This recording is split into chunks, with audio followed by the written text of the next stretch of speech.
What's good, everybody? This is Ace of All Trades here with the game Illuminaughty. We are back with another Dragon Ball Super episode review. We got episode 118, Accelerated Tragedy, Vanishing Universes. And as always, I got my boy with me, JoJo. Say what's up. What's up, everybody?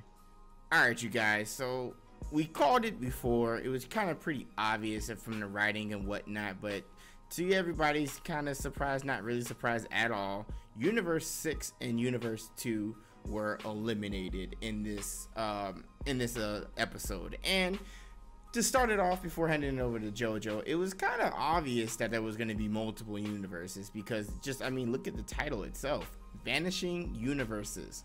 Now, if it would have said Accelerated Tragedy, Vanished Universe, then I would just assumed one. And yes, I assumed. So I don't need anybody in the chat talking about, oh my god, did he just assume that there was going to be two universes that got eliminated? Yes, I did. I kind of just, paid attention and they gave it away. But with that being said, the one thing I will say is this elimination was much different. It wasn't harsh. It almost made you feel emotional, or not, well, kind of emotional towards the universes, and not just Universe 6, surprisingly Universe 2 as well, and I'll talk about that a little bit later. JoJo, so what were your initial thoughts of everything for this episode 118? Definitely happy that Universe 2 is out of the picture. A little bit bittersweet about Universe 6, you got hit, Kaba, and the whole group, A little bittersweet about that part, but overall, it was a pretty decent episode, True. Yeah, it was a pretty good episode and stuff. I mean, you kind of, like I said, you kind of could tell from the writing and whatnot. We're going to go ahead and we're going to talk about a few of the battles that happened during Universe 2. But before we do that, so let's talk about the battles. So we had, the one thing that, all right, this is it.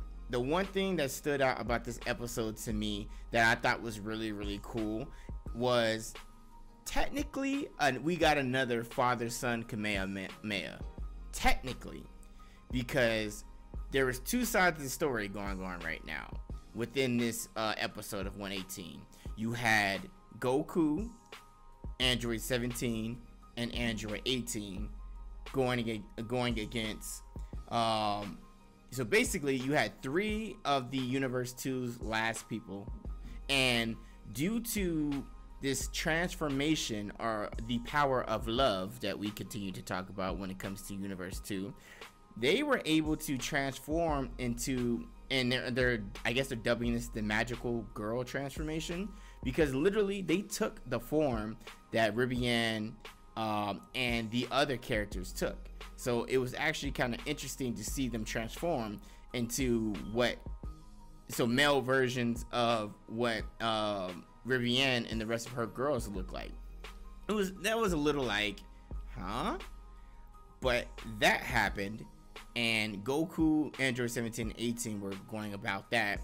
Meanwhile, you guys already know in the chat and that are listening that Goku was famished and he didn't have enough stamina to be able to go to Super Saiyan Blue, let alone Super Saiyan at all. So they were trying to take over this situation, and thanks to Android 17 and 18, he was able to get help. The other side of the tale, you had Gohan and Piccolo go against Sunel and Purina. Excuse me, you guys, if I mispronounce those. I do. I apologize. Excuse my ignorance. But we had to Gohan and Piccolo going against Universe 6 Namekians. And before we talk about Goku and Android 17 and 18, I wanted to talk about the dialogue and the some of the scenes with Piccolo and the other Namekians.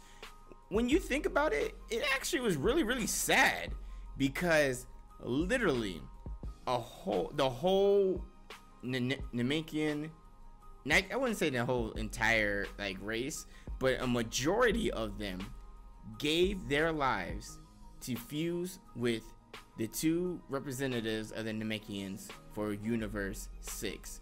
That's kind of deep.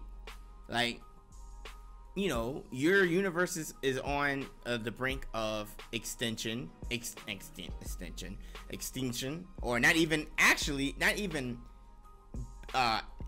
like they're gone. Like you don't exist. Getting ready to be wiped from existence. Like you never were even born. You don't matter. Your whole universe is gone. So what they do is they all fuse into these two representatives for the Namekian race. And when Piccolo noticed something and he was like, wait, what? And then he saw in his vision, he could see and feel the Namekian presence. I did think that was kind of cool, but kind of sad at the same time.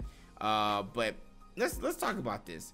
So all those Namekians going into these two to fight Gohan and Piccolo.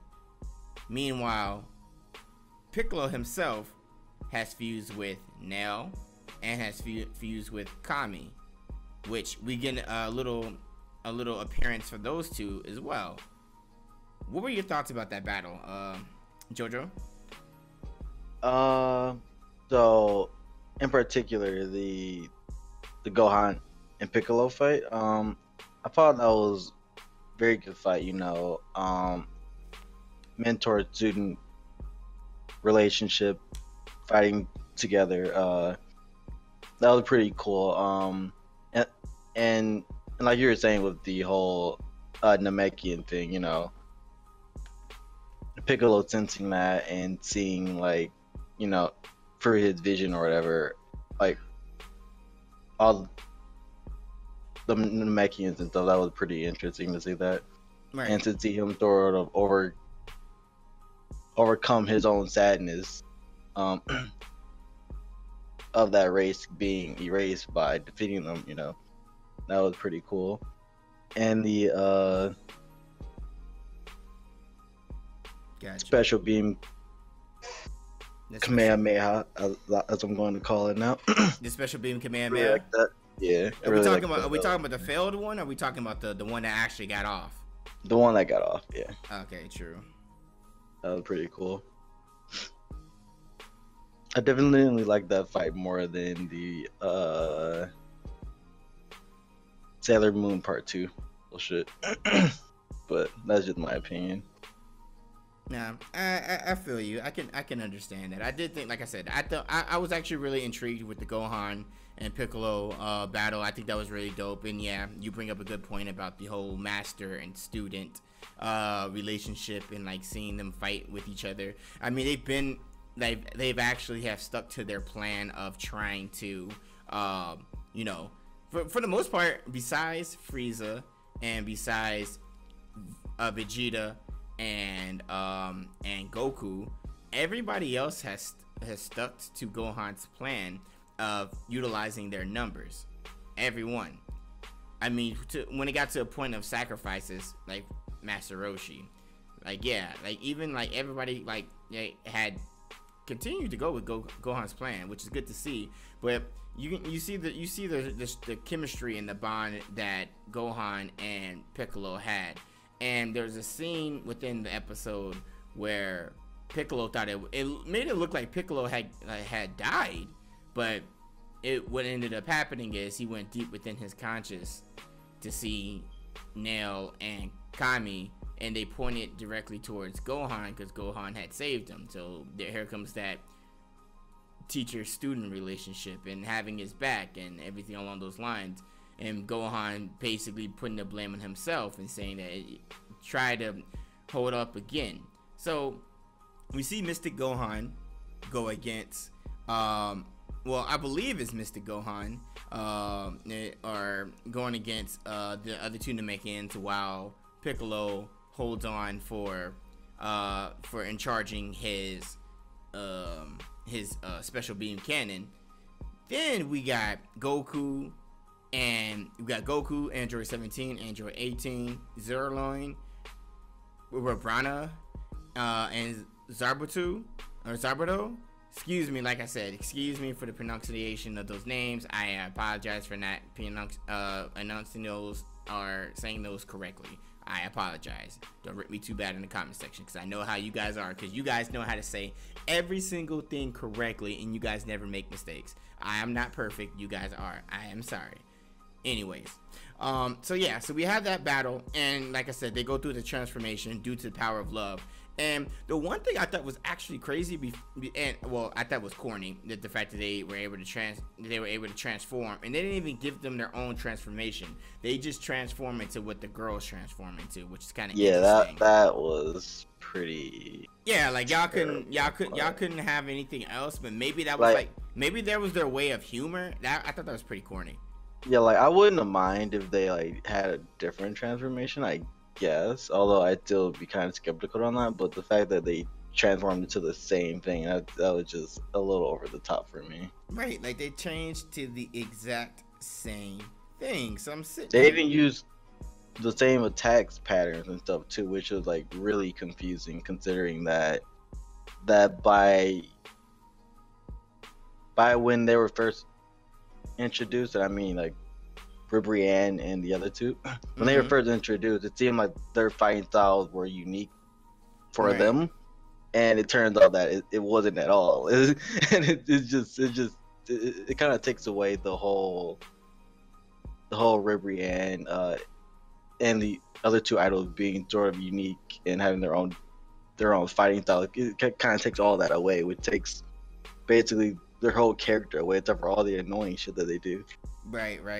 So I was sitting here like, all right, they transformed to with the same transformation what the girls had. All right, corny, but let's get it over with. But they had some pretty dope attacks, and the one attack that I did think was pretty dope was the one they had at the final minutes of them being in battle with Goku. So what ends up happening is pretty much. So they call it the pretty black hole, which apparently not even Ribian and the rest of the girls could master. So due to the power of love and their transformation and the fact that they broadcast this entire tournament through the entire universe, because they can do stuff like that. They can't do it in any other universes, because any other universes would have been chaos and tournament. They have the pretty black hole, and it's this huge heart that it's gravity and the fact that it sinks. It's genius when you think about it. They're enclosed into this pretty black hole, and Goku cannot use instant transmission or nothing. He is stuck. But the thing is, he got so surprised, and this is his Saiyan blood, obviously. He was so surprised at the amount of power that the remaining Universe 2 warriors had. This made Goku go off. Obviously, this is what gets Goku off, power. And he kind of correlated the power of love to his just power to be more powerful and the power of battle. And he is able to then go Super Saiyan Blue, and he fires off a Kamehameha. Now, let's bring it back together. Super Saiyan Blue Goku fires off a Kamehameha while they're infused into this pretty black hole for Universe 2. Meanwhile, Gohan is charging up the Kamehameha against the Universe 6's Namekians. And meanwhile, you have Piccolo charging up for the special beam cannon. So you have sequences when they go back and forth. Goku goes first, May from Gohan, and back and forth, and leading up to it is pretty dope. Then while Gohan was in midst of performing the Kamehameha, one of the Namekians grabs Gohan, and then here comes Piccolo with that devastating special beam cannon, and he didn't kill him, but he damn sure damaged him.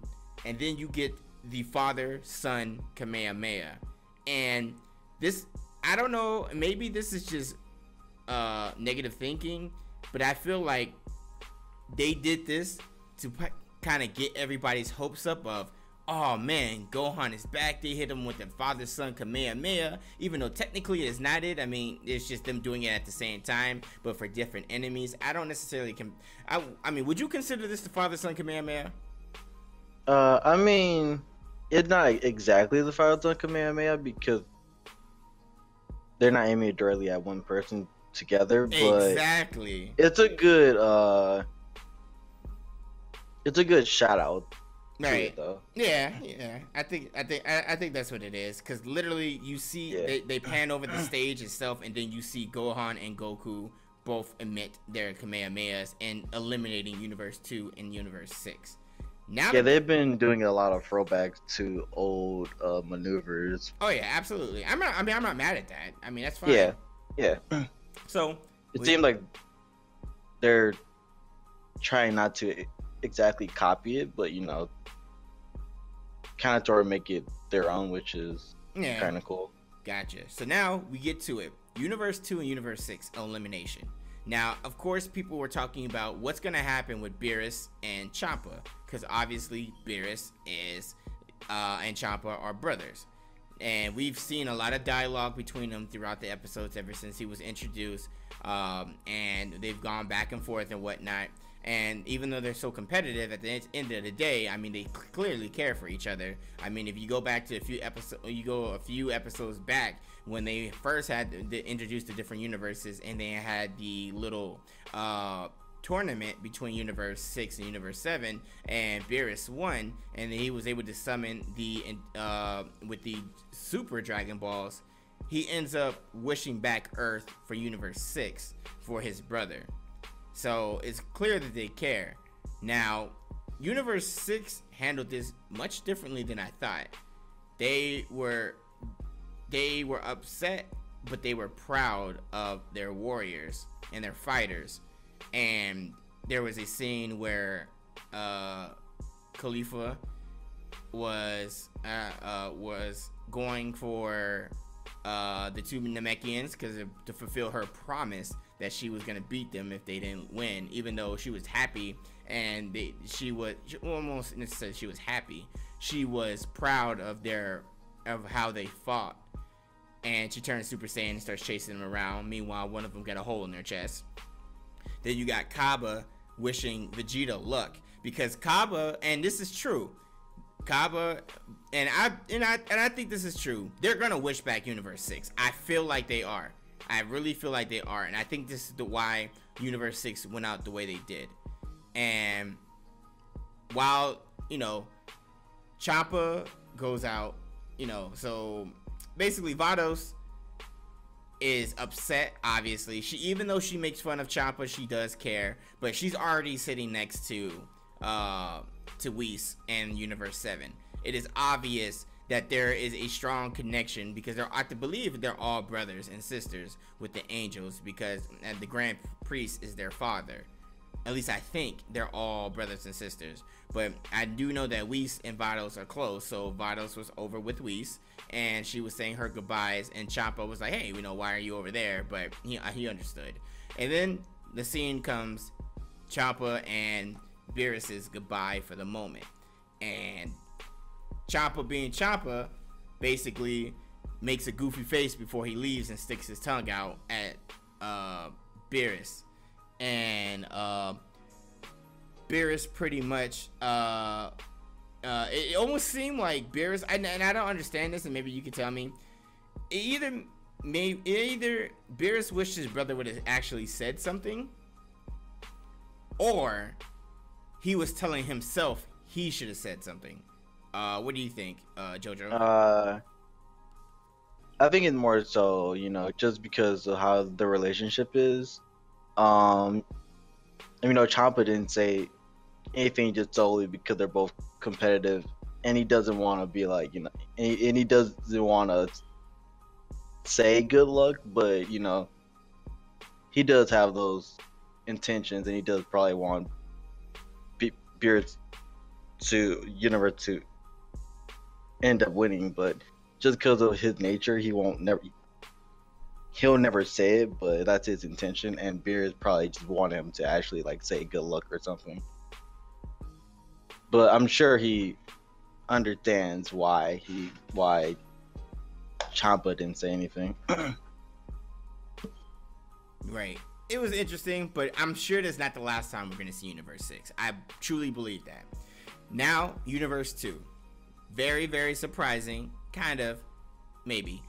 Universe 2 goes out with a bang, and I give the respect to Universe 2. They keep that corny power of love dialogue the entire time. The most positive universe that you ever see. And it does not make me hate. Like I said, Rivian's character was annoying. But at the same time, I have to give it up to the writers in the universe for keeping it legit this entire way through. Their universe knew they were getting eliminated, but they went out the way they said they should went out, with using the power of love and positive. And they kept that same positivity. So I will give them that. That was a little surprising. And yeah, they ended it with a bang. Everybody was cuddled together. Like they were, they said their goodbyes to all the universes and everything. And it almost was kind of sad. And the fact that they did it that way, I was surprised. But like I said before, I feel like Universe 6 of all the universes are going to come back. But I feel like, here's the thing. The writers have the ability to make this super story great with these different universes. I just feel like you can't have all these universes and then take them all away. Something's got to happen. Something's got to happen when it comes to these different universes. I'm looking to see Universe 6 for sure. I still think the universe that got eliminated when Gohan eliminated their last warrior, I feel like that universe is going to come back. Excuse me, I don't remember at the moment of recording. But I don't know. I think we will see. But this is going to be interesting. And to end it, Vegeta is pissed. We didn't talk about it last episode, and I forgot. But last episode, Vegeta tried to get Ultra Instinct. He thought that if he allowed himself to be abused, he was going to obtain Ultra Instinct. I don't know. All I know is I've seen a couple of episode titles coming up, and maybe Vegeta will get the shine that he truly deserves, and we will see.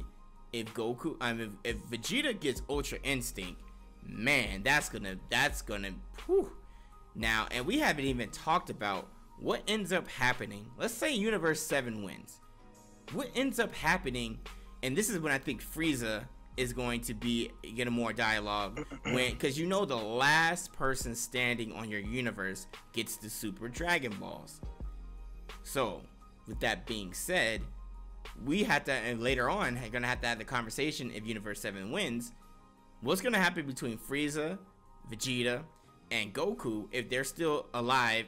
Still in the tournament, and they're the universe that wins. It's gonna be very interesting to see what happens.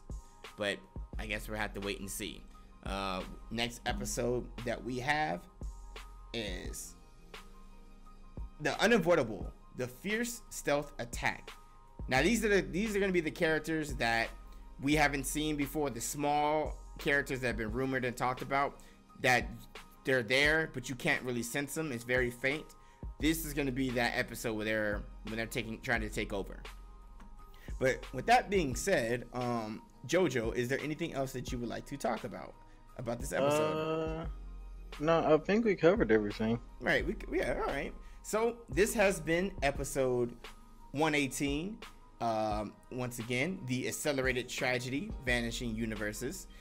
If you guys want to be part of something along these lines and want to be a part of this discussion, why not check out our Patreon? That is patreon.com/GI updates. We have a whole bunch of awesome tiers, and we have a tier that includes being part of videos and series just like this one. So if you guys want to check it out, be sure to check it out. We are having a great time in our GI Patreon Discord right now.